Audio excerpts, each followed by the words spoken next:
Welcome back. चलो economics के आखिरी विदाई में इस चैप्टर का भी रिवाइज कर ही लेते हैं हम लोग। अनएम्प्लॉयमेंट, इसको तो बहुत अच्छे तरीके से समझते हैं आप लोग, क्योंकि एकदम दिल के करीब है सब, है कि नहीं। तो अनएम्प्लॉयमेंट का मतलब क्या है? आइए, इंडिया में या कहीं भी दो तरह का अनएम्प्लॉयमेंट पाया जाता है, एक वॉलेंट्री एक इनवॉलेंट्री। ठीक ना। तो वॉलेंट्री अनएम्प्लॉयमेंट का मतलब ऐसा अनएम्प्लॉयमेंट, ये जो कोढ़िया लोग हैं ना, जो काम नहीं करना चाहते उनके बारे में, ये जो पॉकेट मार लोग हैं या ऐसे जो थिप लोग हैं, उन लोगों को हम लोग लेते हैं। ठीक है। तो अनएम्प्लॉयमेंट के डेफिनेशन में वॉलेंट्री अनएम्प्लॉयमेंट मतलब काउंट नहीं होता है। जो बुक इस डेफिनेशन पढ़ना है उसमें इनवॉलेंट्री पढ़ना है। तो वॉलेंट्री अनएम्प्लॉयमेंट वैसा अनएम्प्लॉयमेंट है जहाँ पे लेजी लोग, काम है लेकिन काम करना नहीं चाहता है। वो आइडियल मतलब आइडियल बैठना पसंद करता है। वो रिच भी हो सकता है, गरीब भी हो सकता है। जैसे एक रिक्शा वाला भाई, वो नहीं चाहता कि मैं रिक्शा चलो, आराम से बैठना चाहता है, तो ठीक है बैठो, कोई बात नहीं है। तो ऐसे लोगों को हम अनएम्प्लॉयड में नहीं काउंट करेंगे। ठीक है। चलो, तो अनएम्प्लॉयमेंट के डेफिनेशन में आ जाते हैं। और अगर क्वेश्चन आता है कि इसमें अनएम्प्लॉयमेंट में कौन सा अनएम्प्लॉयमेंट सिचुएशन को हम लेते हैं, तो लिखेंगे involuntary.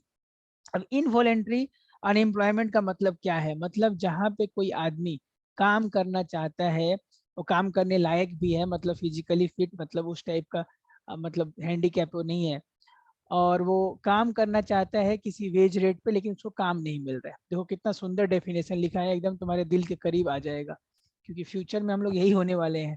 Unemployment is a situation where there are some abled body person who have ability to work and are willing to work। देखो कितना कमासुत आदमी है, काम करना चाहता है at a prevailing wage rate but not able to find work which may yield some regular income, जिससे उसको कुछ कमाई हो। बताओ। और एज ग्रुप क्या है सर? हम लोग जो वर्क वाले ले रहे हैं, देखो यहाँ पर लिखा हुआ है सब सब विदाउट वर्क, इनवॉलेंट्री। तो पहला तो अनएम्प्लॉयमेंट के अंदर कौन सा अनएम्प्लॉयमेंट आता है? इनवॉलेंट्री। ये क्लियर है। कितने से कितने लोगों के ये मतलब एज होना चाहिए? 15 से 60 साल के लोग, उसके ऊपर भी नहीं नीचे भी नहीं। ठीक ना। तो अनएम्प्लॉयमेंट के डेफिनेशन में हम लोग क्या लिखने वाले हैं अगर आ गया तो? ऐसा सिचुएशन जहाँ पे एबल्ड पर्सन काम करना चाहता है एक प्रिविलिंग वेज रेट पर, लेकिन उसको काम नहीं मिल रहा है। बहुत ही अन्याय है उसके साथ। आइए मित्रों, आगे बढ़ते हैं। टाइप्स ऑफ अनएम्प्लॉयमेंट से सबसे ज्यादा क्वेश्चन आ सकता है तुम लोग का। अगर नहीं आया तो बाद में निराश मत हो जाना कि मास्टर ने क्लेम किया था, आया नहीं। आओ, सबसे पहले पढ़ते हैं साइक्लिक अनएम्प्लॉयमेंट। नाम से ही क्लियर है, मतलब साइकिल नहीं चला पा रहे हो क्या? नहीं नहीं सर, ऐसा नहीं है। एक बात याद करो, जब हम लोग इकोनॉमिक्स स्टार्ट किए थे पढ़ना, तो हमने पढ़ा था हर प्रोडक्ट का एक लाइफ साइकिल होता है। उसी तरह बिजनेस का भी एक साइकिल होता है। बिजनेस कभी डाउन स्विंग, कभी डिप्रेशन, कभी ये सब फेज से गुजरता है ना। तो अगर बिजनेस में डाउन स्विंग चल रहा है, प्रॉब्लम चल रहा है, तो उस टाइम पे जो लोग अनएम्प्लॉयड हो जाते हैं, उसके कारण को बोलते हैं हम साइक्लिक अनएम्प्लॉयमेंट। मैंने बिजनेस का एक साइकिल चलता है। जैसे अभी हम लोग कोरोना से पहले भी रिसेशन आया था, 2009 साल में भी रिसेशन आया था। उसमें क्या पूरा मंदी आ जाता है मार्केट में। मतलब मंदी मतलब सर, एग्रीगेट डिमांड शॉर्ट कर जाता है, लोग वाग मार्केट नहीं जाना चाह रहे, ऐसा होता है। तो इसमें कुछ टेंशन का बात नहीं है। तो उस कारण से जो अनएम्प्लॉयमेंट जनरेट होता है बिजनेस के साइकिल के कारण, उसको बोलते हैं साइक्लिक अनएम्प्लॉयमेंट। टाइप 2 है हमारा फ्रिक्शनल अनएम्प्लॉयमेंट। फ्रिक्शनल अनएम्प्लॉयमेंट आएगा तो ये झूठ है, जैसे फिक्टिशियस एसेट था ना, उसी तरह झूठ मूठ का अनएम्प्लॉयमेंट है। ये ज्यादातर रिच कंट्रीज में ऐसा अनएम्प्लॉयमेंट होता है, हमारे जैसे भिखमंगे कंट्री में नहीं होता है बेटा। क्यों सर? वहां पे क्यों होता है? क्योंकि वहां पर लेबर का डिमांड और सप्लाई एडजस्ट नहीं हो पाता है, मैच नहीं कर पाता है। बहुत ही हाई एजुकेटेड लोग हैं, यहाँ से जॉब छोड़ के वहां जा रहे हैं, वहां से छोड़ के यहाँ आ रहे हैं। Lake of adjustment of supply of labour है। ठीक ना। तो उस जगह पे हाई कंट्री में है। अगर किसी कंट्री में फ्रिक्शनल अनएम्प्लॉयमेंट है तो उसके लिए खुशी का बात है, दुख का बात नहीं है। देखो यहाँ लिखा हुआ है, frictional unemployment exists when there is a lack of adjustment between demand and supply of labor force. In modern dynamic economy, constant change take place. Labor people leaves job from many। देखो वही सब जो बोला हूँ वही सब है। चलो, स्ट्रक्चरल अनएम्प्लॉयमेंट क्या है? मतलब वहाँ पे इंफ्रास्ट्रक्चर की कमी है, लोग बाग काम ही नहीं कर पा रहे हैं, क्योंकि ना इंडस्ट्री है ना कुछ है, तो काम कहाँ करेंगे? ठीक है।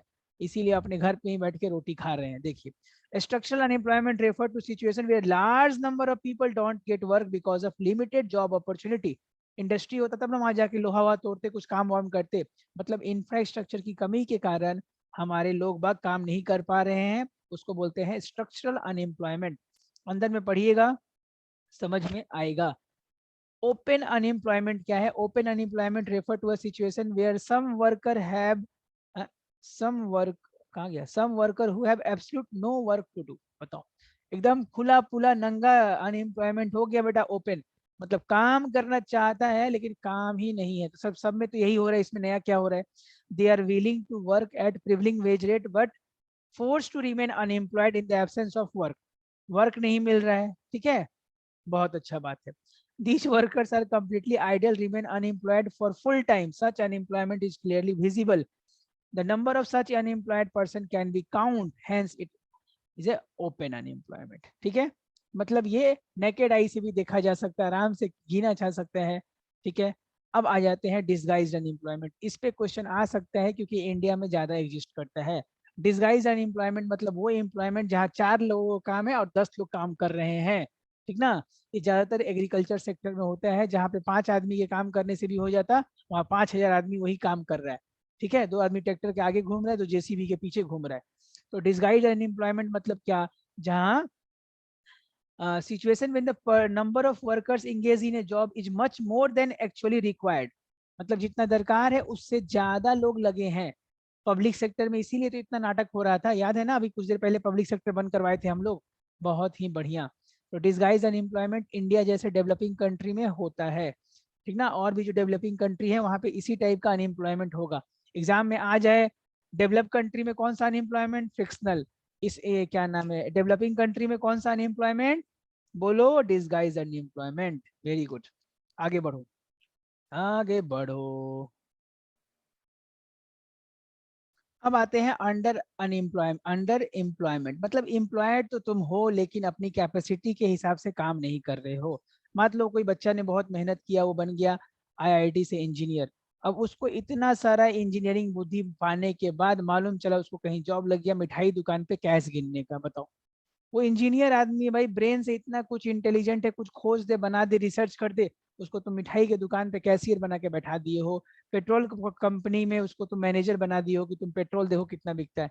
तो वो अपने कैपेसिटी में से अंडर परफॉर्म कर रहा है। ऐसे ये दिखता नहीं है, ये नेकेड आई से दिखेगा क्या अंडर अनएम्प्लॉयमेंट? बताओ, दिख रहा है कि भाई फलाने अंकल जॉब कर रहे हैं लेकिन जॉब में उनका कंट्रीब्यूशन उस टाइप से नहीं है जितना उनका पोटेंशियल होना है और जितनी उनकी जानकारी है। अगला है सीजनल अनएम्प्लॉयमेंट। मतलब जैसे हम लोग सिर्फ सीजन में पढ़ाई करते हैं, सीजन के बाद पढ़ाई नहीं करते हैं, उसी तरह हमारे यहाँ भी सीजन में लोगों को काम मिलता है, बाकी बार साल आराम से बैठते हैं। देखो, मान लो कोई मूर्तिकार है, तो मूर्ति कब बनाएगा? जब दुर्गा पूजा आएगा तभी ना, बस समझ लो। मैंने और भी पूजा होगा तो उसमें बनाएगा, बाकी सीजन तो बैठा रहेगा। Seasonal unemployment refer to the situation where people get work during some days or month of the year but not regularly throughout the year and therefore they are unemployed during the some part of year. It occur due to lack of productive work during the certain period. अब मान लो किसी इलाका में कोई farmer है जो rice का खेती करता है, तो वो तो एक ही सीजन में होगा ना। ये भी ज्यादा कहाँ सीजनल जो होता है ना फार्मर लोग के बीच में ही होता है। और ये कहाँ गया? अच्छा, दो और अनएम्प्लॉयमेंट है मेरे को, उसी के अंदर होना चाहिए ये। एजुकेटेड अनएम्प्लॉयमेंट भी वही एक सिचुएशन है। एक ज्यादा एजुकेशन लेके भी आप छोटा मोटा काम कर रहे हैं, मतलब आप अंडर परफॉर्म कर रहे हैं, अंडर एम्प्लॉयमेंट के भी अंदर आ जाएगा। और एक टेक्नोलॉजी के आने से जो आप काम आपका छूट जाता है। Technological unemployment refer to unemployment that arise because of use of labour saving techniques. आपका काम मशीन करने लगा तो आप अब क्या करोगे? आप घर में बैठो, है या ना। तो उस कारण से जो अनएम्प्लॉयमेंट जनरेट होता है बेटा, उसको बोलते हैं टेक्नोलॉजिकल अनएम्प्लॉयमेंट। और ये educated unemployment refer to the unemployment among the educated person. जैसे हम ही को देख, इतना पढ़ाई करके तुमको ट्यूशन पढ़ा रहे हैं, छी छी छी। हम्म। आगे बढ़ते हैं। ये चार्ट देख लो भाई, कैसा कैसा किधर रूरल एरिया मतलब गांव देहात में कौन सा अनएम्प्लॉयमेंट डिसगाइज, कम काम में 4 आदमी लगा हुआ है, अपने आप को खुशी मना रहा है। सीजनल अनएम्प्लॉयमेंट, देख रहा ना, पढ़ाई लिखाई भी करके प्यून का काम कर रहा है भाई, क्यों ऐसा कर रहे हो, कुछ अच्छा काम कर लो। अर्बन अनएम्प्लॉयमेंट में क्या होता है ये देखिए, अंडर अनएम्प्लॉयमेंट, उसके अंदर ओपन सीधा। एजुकेटेड अनएम्प्लॉयमेंट, और ये आ गया क्या, सीजनल एम्प्लॉयमेंट, ये भी इसके अंदर आता है। बताइए, टेक्नोलॉजिकल भी आता है। तो ये सब काम है, आप एक बार देख लीजिएगा, ये सब ऑब्जेक्टिव क्वेश्चन आ सकता है। सर ये अनएम्प्लॉयमेंट को पहचानता कौन है, कोई ऐसा बॉडी है क्या? हाँ हाँ हाँ, घर के बगल में ही है, NSSO, national sample survey organisation. इन लोगों का काम है ये सब डेटा इकट्ठा करना, सब कुछ करना। सर इंडिया में क्या कारण है, कॉज क्या है अनएम्प्लॉयमेंट का, ये बता दीजिए। बस वही, पॉपुलेशन ज्यादा, और क्या। लो रेट ऑफ इकोनॉमिक ग्रोथ, हमारा इकोनॉमिक ग्रोथ ही कम है। क्यों कम है सर? क्योंकि हम लोग इंडस्ट्री नहीं लगाते हैं। लो ग्रोथ रेट ऑफ एग्रीकल्चर, है कि नहीं? जो किसान को मन करता है वैसा बीज लगा दिया, अगर पैदावार हुआ तो हुआ, नहीं तो घर पे बैठ के अफसोस मना लेते हैं हम लोग। Low rate of capital formation, capital formation कहाँ से होगा अगर हम लोग का लो प्रोडक्टिविटी रेट रहेगा तो? रैपिड पॉपुलेशन तो है ही। Use of capital intensive technique, एक देखो, एक तो पॉपुलेशन ज्यादा, ऊपर से हम लोग क्या यूज कर लेते हैं, मशीनरी। बताओ, वहां पे इंसान से काम लेना चाहिए तो लोग बाग को काम मिलेगा, अगर इंसान से काम लेंगे तो फिर क्या हो जाएगा, डिसगाइज अनएम्प्लॉयमेंट आ जाएगा। डिफेक्टिव एजुकेशन सिस्टम, वो तो अभी तक समझ ही गए होंगे 12 में आते आते। इनएडिक्वेट एम्प्लॉयमेंट प्लानिंग, छोड़ दो। Weak man power planning, failure of development of project providing the large employment, सरकार ऐसा कोई प्लान ही नहीं बना पाता है जो लोगों को बल्क में काम दे। मनरेगा में भी मिट्टी उठाने का काम देता है भाई, समझ रहे हो ना? मैंने कुछ ऐसा इफेक्टिव काम बनाए। स्किल इंडिया प्रोग्राम आया है, ITI का नाम सुने हो? उसमें लोगों को छोटा मोटा प्लम्बिंग व्लम्बिंग का ट्रेनिंग देके काम बाग में दिया जाता है। तो गवर्नमेंट अगर कुछ ऐसा स्कीम लेके आता है जिसमें लोगों को ट्रेन किया जाए, जिनसे वो प्लम्बर का ट्रेनिंग ले लें, मतलब टेक्नीशियन इलेक्ट्रीशियन, तो अपना भरण पोषण कर सकते हैं। तो ये सब कारण है कि हम लोग क्या, एक तो हम लोग का लो ग्रोथ रेट, लो एग्रीकल्चर का ग्रोथ रेट, दोनों लो लो बोल देना, कैपिटल फॉर्मेशन जो है, और सबसे गंदा हमारा हाई पॉपुलेशन। बाप रे बाप, कब ये रुकेगा पॉपुलेशन? आ जाओ, वापस आ रहा है मनरेगा सरकार, तो इसका मतलब क्या, बैठी है सो रही है? नहीं बेटा, बहुत कुछ कर रही है। वही सब स्वर्ण ग्राम योजना, प्रधानमंत्री रोजगार योजना, मनरेगा। मनरेगा पे क्वेश्चन आएगा बेटा, फुल फॉर्म रट के जाना, नहीं तो वापस घर आके रोना। ठीक है सर, एक लास्ट टॉपिक बता दीजिए, what do you mean by full concept of unemployment? देखो बेटा, फुल कॉन्सेप्ट कुछ नहीं होता है। हर कंट्री में जहाँ पे बहुत फुल एम्प्लॉयमेंट भी है, वहां पे भी 97 to 98% ही लोग एम्प्लॉयड हो पाते हैं, तो 3% लोग हर जगह अनएम्प्लॉयड है। ये देखो यहाँ पे meaning, full employment is the definition defined as a situation where all those who are able and willing to work at a prevailing wage rate are getting job and in fact employed। लेकिन in reality life में क्या होता है, 2-3% कम भी होता है तो उसको हम लोग फुल मान लेते हैं कि 2-3% तो फ्रिक्शनल वाले ही मिल जाते हैं हमें, ठीक ना? तो इसमें बहुत टाइप इंपॉर्टेंट है और कॉज इंपॉर्टेंट है। अब सीधा बात करते हैं आप लोगों से, definition, scope, importance and limitation of statistics. Statistics क्या नाम है, चलिए थोड़ा अलग टोन में पढ़ते हैं। तो बात है कि स्टैट्स को दो तरह से डिफाइन किया गया, एक स्टैटिक सॉरी एक प्लूरल सेंस में और एक सिंगुलर सेंस में। तो प्लूरल सेंस में नाम से ही क्लियर है, न्यूमेरिकल फैक्ट्स में, जैसे किसी कंपनी का डेटा, किसी कंट्री का ग्रोथ रेट, ये सब कुछ अगर बताया जा रहा है, कुछ न्यूमेरिकल फैक्ट्स बताया जा रहा है, तो उसको प्लूरल सेंस बोलते हैं। और जहाँ पे मेथड्स का बात हो रहा है कि भाई डेटा कलेक्ट कैसे करना है, टेक्निक्स का बात हो रहा है, ठीक है, कलेक्शन, क्लासिफिकेशन और प्रेजेंटेशन का बात हो रहा है, वहां पे स्टैट्स आ जाता है सिंगुलर। मतलब पिक्चर जब बन रहा है ना, तो पीछे नहीं बन रहा, हम लोग को पता है बिहाइंड द सीन क्या चल रहा है, हमको पता नहीं है। उसी तरह स्टैट्स का कलेक्शन, उसका रिप्रेजेंटेशन, क्लासिफिकेशन, उसका description, analysis, interpretation, facts, data कैसे कलेक्ट हुआ, वो आ गया सिंगुलर में। हम लोग को मतलब है भाई उसका मतलब बताओ हिंदी में, इधर लाओ नॉलेज, ये लाके बताओ उसका मतलब क्या। आप उसको न्यूमेरिकली डेटा को रिप्रेजेंट कर दो हमारे सामने, वो प्लूरल सेंस में आ गया। तो ये दो बात अलग आपको डिफाइन करेगा कि भाई सिंगुलर सेंस क्या है और प्लूरल सेंस क्या है। प्लूरल सेंस में मेथड और सॉरी प्लूरल बोल रहे, सिंगुलर में मेथड और टेक्निक का बात हो रहा है, कलेक्शन का बात हो रहा है, और सिंगुलर में बात हो रहा है न्यूमेरिकल फैक्ट्स का, ठीक ना? अब बात है कि भाई हमारे लिए ये क्यों जरूरी है, इंपॉर्टेंस ऑफ स्टैटिस्टिक्स क्या है हमारे लिए, क्यों है हमारे लिए? अच्छा, स्टैट्स में जो डेटा होता है ना, उसमें सिर्फ किसका चर्चा होता है, क्वांटिटी का, क्वालिटी का कोई चर्चा नहीं बेटा। ठीक ना। ये देखो न्यूमेरिकली क्या लिखा हुआ है, numerical statement of facts in any department of enquiry placed in relation to each other. ये सब स्टैट्स के डेफिनेशन है, एक बार देख के जाइएगा।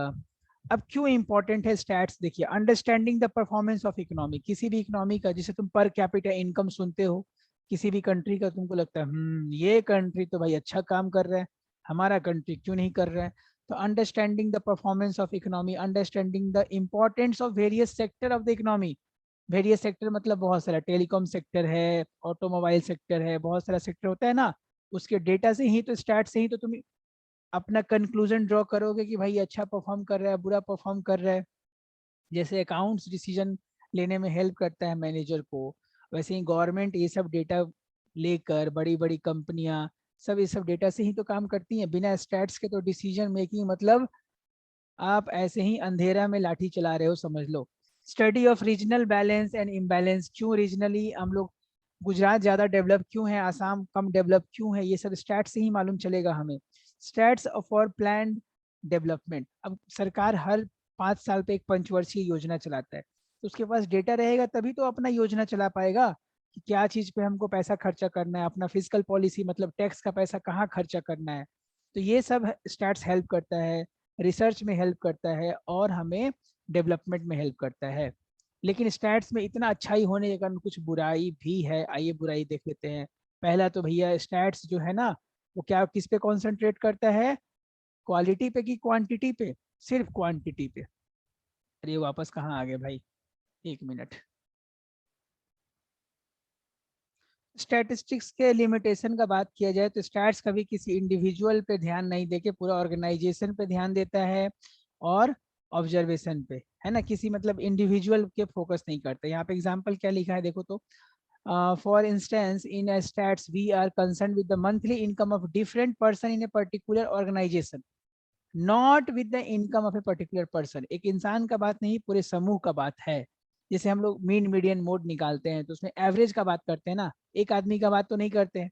Statistics does not analyse the, क्या है ये, क्वालिटेटिव फिनोमिना। बताओ उसमें कहाँ क्वालिटी का तो चर्चा ना अकाउंट्स में ना है ना यहाँ है। Statistics generalise are the true only on an average, average पे बात होता है मतलब मोटा मोटी बात। और इम्प्रॉपर यूज ऑफ स्टैट्स हो सकता है, अगर एक बंदर को मोती दे दिया जाए तो तोड़ के फेंक देगा, है कि नहीं, वैसे इंसान को दे दिया जाए पहन लेगा। तो स्टैट्स का भी इंफॉर्मेशन बेटा अगर किसी कामयाब आदमी के हाथ में लग जाता है तो उससे वो कुछ बना सकता है, कुछ इंफॉर्मेशन लग सकता है कि नहीं, उससे वो कुछ बना मैंने कुछ खोज सकता है। उसी तरह कुछ पागल आदमी के हाथ में लग जाए, मतलब जो एंटी सोशल है या कुछ भी है, तो उसका वो खराब इस्तेमाल भी कर सकता है, मतलब स्टैट्स को मिसयूज भी किया जा सकता है कि नहीं, for political reasons and any, जो मैंने जैसा करना चाहे। तो स्टैट्स का चार लिमिटेशन क्या है, मिसयूज हो सकता है, क्वालिटी का कोई चर्चा नहीं है, एक आदमी पे ध्यान नहीं देते हैं, और मोटा मोटी बात होता है, मतलब एवरेज पे बात होता है ना। बहुत ही बढ़िया। बात को आगे बढ़ाते हैं बच्चों और आ जाते हैं चैप्टर 18 में, सोर्स ऑफ डेटा, मतलब बहुत लोग प्यार से डाटा भी बोलते हैं। तो डेटा क्या है, data are the numerical description of certain observation और थिंग्स, बस न्यूमेरिकल रिप्रेजेंटेशन है कि नहीं, बस हो गया। तो रॉ, इसमें पहला बात है रॉ डेटा क्या होता है, रॉ डेटा जो अनऑर्गेनाइज्ड है, बस एकदम रॉ उठ के ही आया है, बस उसको ऑर्गेनाइज करना पड़ेगा ना। एग्जाम्पल में क्या दिया है तुम्हारे बुक में, 50 बच्चों का हाइट नाप लिया, अब उसको प्रॉपर सजाओ भाई, छोटे से 12 में, बड़ा से छोटा में, कुछ तो 10 से 20, 20 से 30, कुछ और बना के दिखाओ, ठीक है। इंटरनल डेटा क्या है, internal data are those data which are obtain from the internal record of report. जैसे तुम लोग को मैं बता चुका हूँ, हर कंपनी अपना एनुअल रिपोर्ट छापता है, अब वहां से तुमको कुछ इन्फॉर्मेशन मिल गया वो। एक्सटर्नल डेटा क्या है, कोई बड़ा ऑर्गेनाइजेशन, कुछ ऑर्गेनाइजेशन या सरकारी संस्था ने कुछ बताया, वहां से हमने रिपोर्ट ले लिया, आरटीआई के तहत, राइट टू इंफॉर्मेशन के तहत, वो होता है एक्सटर्नल डेटा। इंटरनल मतलब जो खुद प्रिंट करके अपने आप को, फॉर इंस्टेंस देखो, different company and banks publish there annual reports, give data about their operation, these annual reports constitute internal source of data, है कि नहीं, वहां से वो लोग छापते हैं।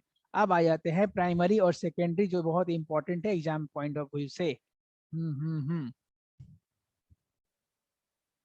हाँ मित्रों, आइए वापस। Primary data and secondary data पे क्या बात हुआ। प्राइमरी डेटा वो डेटा है जो मतलब डायरेक्ट अभी प्राइमरी लेवल पे हमने कलेक्ट किया है by investigation, by field work जाके, ठीक ना, मतलब फर्स्ट हैंड डेटा है, अभी तक वो प्रोसेस नहीं हुआ है, प्रिंट नहीं हुआ है, सिर्फ हमारे पास है। फॉर एग्जाम्पल आप देखिए, आपने से आप सेंसस कर रहे हैं, आप फील्ड फील्ड में घूम रहे हैं, सेंसस मतलब जनगणना, घर घर जाके आपने डेटा कलेक्ट किया, वो एक प्राइमरी डेटा हो गया, ठीक ना। अब वो जब प्रिंट हो गया, वहां से कुछ लोग बाग इंफॉर्मेशन लेके पेपर में छाप देते हैं, लोग उसे इंफॉर्मेशन निकालते हैं, वो हो गया सेकेंडरी डेटा, ठीक ना। आइए देखते हैं, the first hand data are collected by the concern investigator for the first time, primary data are collected from the source of origin. मान लीजिए कहीं रेलवे एक्सीडेंट हो गया, आप पहुंच गए माइक लेके, कितने आदमी इंजर्ड हुए, कौन सा बॉगी किधर गिरा, क्या हुआ, वो आप जो इंफॉर्मेशन गैदर कर रहे हैं वो प्राइमरी डेटा है। लेकिन जैसे ही वो डेटा आपके सोशल मीडिया पे आ जाता है, आप उसको मतलब इन प्रोसेस करके जब दूसरों को बता रहे हैं, वो हो गया सेकेंडरी। तो secondary data are those data which are not collected by investigator himself but which they have been obtain from the record. तो इसीलिए जब रिकॉर्ड से देते हैं, देखते हैं आप रिपोर्ट देखते होंगे न्यूज रिपोर्टर्स की, वो लोग बोल देते हैं ये डेटा मैंने कहाँ से लिया है, फलाने न्यूज़पेपर से लिया है, यहाँ या इस लाइन को कोट कर देते हैं, ठीक ना। लेकिन खुद अगर फील्ड वर्क करके अगर आपने कुछ सीसीटीवी कैमरा लगा के किसी का चोरी चमारी पकड़ लिया है, ये देखिए सेंसस लिखा हुआ भी है, तो सेंसस का एग्जाम्पल आए तो प्राइमरी लिखना, सेंसस से लिया गया इंफॉर्मेशन सेकेंडरी होता है बेटा, है ना। अगर कोई न्यूज रिपोर्टर जाके न्यूज फील्ड से वहां से दिखा रहे हैं तो प्राइमरी है, हम उस न्यूज को देख रहे हैं, हमारे लिए वो सेकेंडरी डेटा हो गया, ठीक है। चलिए, difference between primary and secondary data.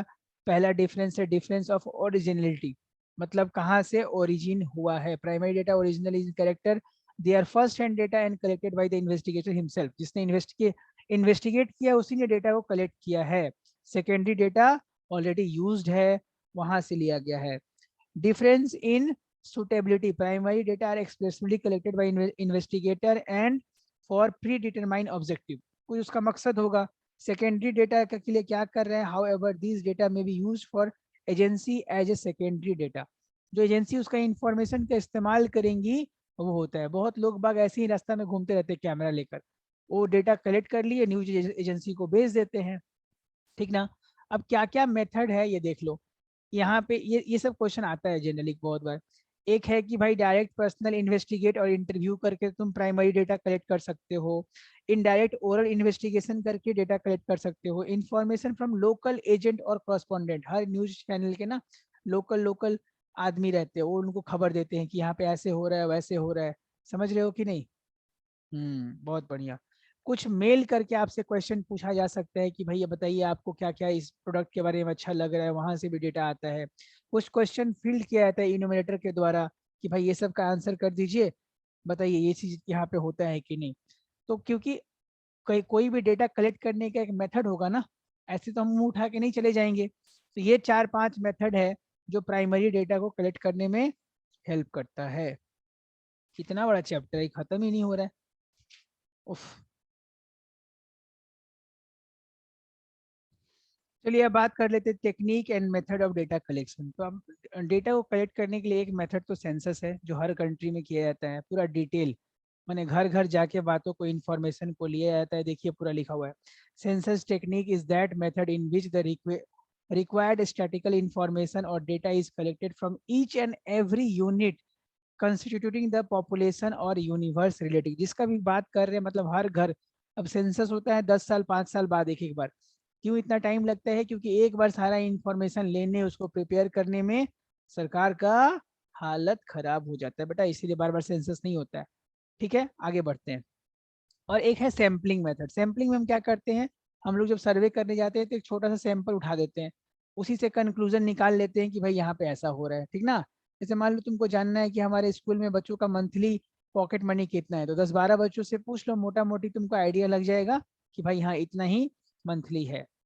अब बात करते हैं ऑर्गेनाइजेशन ऑफ डेटा का। तो ऑर्गेनाइजेशन ऑफ डेटा का मतलब क्या, याद करो, डेटा रॉ फॉर्म में मिला था, उसको ऑर्गेनाइज नहीं करोगे, सजाओगे नहीं, क्लासीफाई नहीं करोगे, तो फिर कैसे काम बनेगा। इसलिए organisation of data refers to the arrangement of data in condense form and their proper and suitable grouping through the classification and tabulation. Table form में 10 से 20, 20 से 30 मीन मीडियन मोड निकालते समय जो लिखते हैं ना, उसी को बोलते हैं organisation and classification, systematic table बनाना। अब दो बात और है, variable and discrete data. Variable मतलब जिसमें हम लोग रेंज देते हैं, हाइट वेट वॉल्यूम, 10 से 20, 20 से 30, 30 से 40 ऐसे जो रेंज बना देते हैं, ठीक ना। जैसे तुम्हारे स्कूल में भाई वजन का बना दिया गया कि भाई 40 से 50 केजी के बच्चे कितने हैं, 50 से 60, 60 से 70 कितने के हैं। और डिस्क्रीट वेरिएबल मतलब जहाँ पे सिर्फ होल नंबर और इंटीजर में डेटा को रिप्रेजेंट किया जाता है। जैसे एक फैमिली में बच्चे, अब बच्चे तो पॉइंट में नहीं हो सकते ना। बहुत बढ़िया। डेटा को क्लासिफाई भी करना पड़ेगा आपको। कैसे क्लासिफाई करेंगे आप देखिए, geographically, Chronicle order, quantitative, qualitative और क्वांटिटेटिव वाइज, है कि नहीं। बस अब इस वीडियो में इतना ही, इससे ज़्यादा कभी बाद में बात होगा। चलो थैंक यू बोलो बेटा, बाय।